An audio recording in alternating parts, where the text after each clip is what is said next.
guys, Tiffany here with a cosplay tutorial on how I made the dual blades for my Kain cosplay from the game NieR Replicant.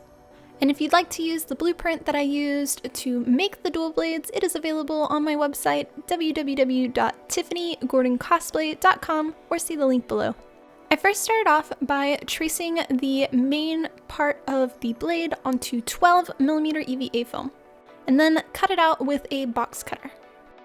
And then put the blueprint back on the now cut out part and use this to indicate where the blade was going to start to go to a point, as well as along the edge of the blade doing a center guideline.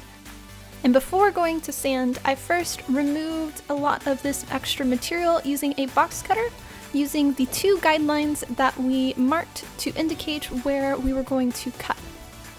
This is going to heavily reduce the amount of EVA foam dust that is going to be caused by sanding.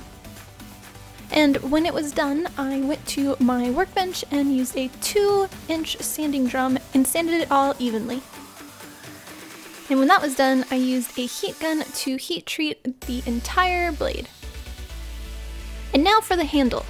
For this part, I used a CPVC pipe and marked it with a Sharpie about 3 inches where it would go inside of our dual blade as a structural support, which I then cut with a jeweler saw to length.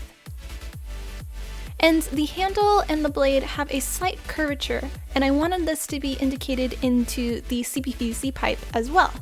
And to do this, you're going to want to wear heat-resistant gloves as well as have a heat gun and something to have the heat applied to so it won't burn your table.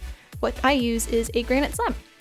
And slowly you're going to rotate with your non-dominant hand the pipe, and then with your dominant hand you're going to heat up the pipe where you're going to want to bend it. It's going to slowly start to move, and at this point you're going to be able to put it onto your blueprint and hold it into the shape that you want it to stay and wait for it to cool. Once that was done, I then reheated up the tip of the pipe, and then when it was hot enough I used a steel block and squished it flat. Doing this will reduce the thickness of where the pipe is going to be put inside of your EVA foam part. And here's what it looks like. Next, I traced where the handle part was going to lay on top of our EVA foam blade with a Sharpie, and then cut out that section with a box cutter.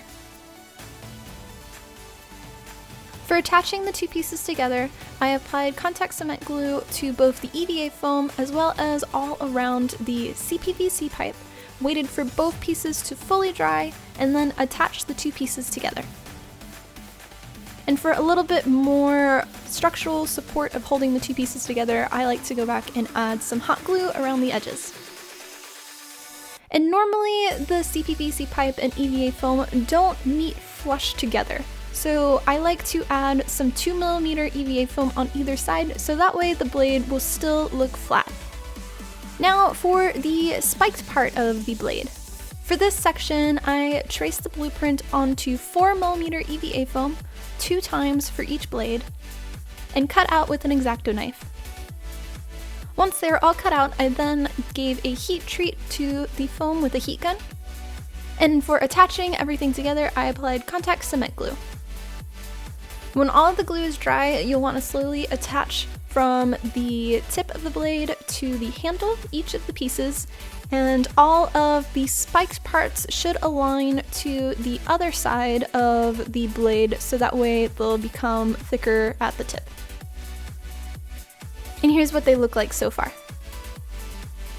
Now that we have all of our pieces of foam attached onto the blade, it's time to sand all of the spine flush, and then go back around all the edges, rounding them with the sanding drum. Also, there is a small little section on the very top of the blade that you'll want to trace out with the blueprint and cut out with a box cutter, so don't forget that. Now for all of the decorative pieces on the handle. For this, I used Koss Tools hole cutter to cut all of the holes that we're going to use for the handle, as well as using Koss Tools hole drill kit to cut the center hole so that way they can slide onto our CPVC pipe.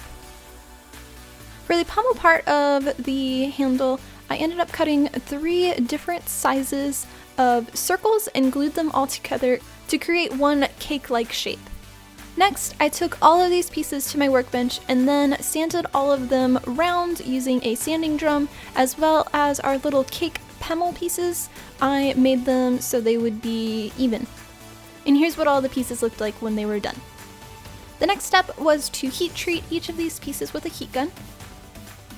Apply contact cement glue where all of them were going to be attached, and then put them together.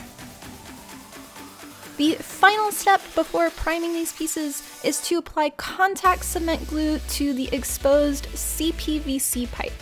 This is a very important step if you're going to be using Plastidip, because if you do not add this, the Plastidip will just peel right off and will not attach to it. So this is a surefire way for it to stick.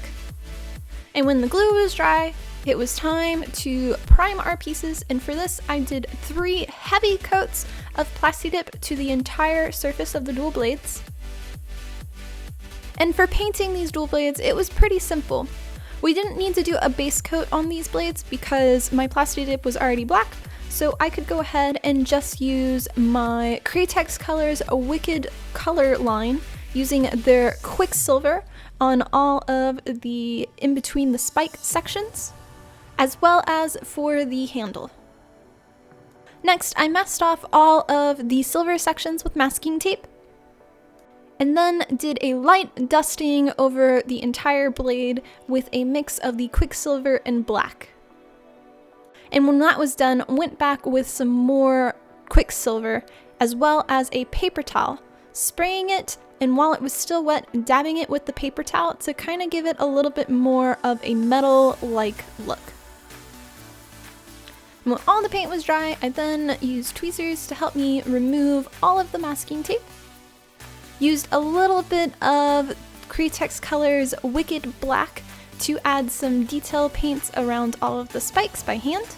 And the very last step was to seal the entire blades, and for this I used Createx Colors UVLS Clear Satin, applying a thin coat onto the entire surface using a paintbrush. And that is how I made the dual blades for my Kain cosplay from the game NieR Replicant. Thank you guys so much for watching this cosplay tutorial, and I hope you enjoyed it. If so, like the video and subscribe to our channel, and I will see you for our next video. Much love, guys!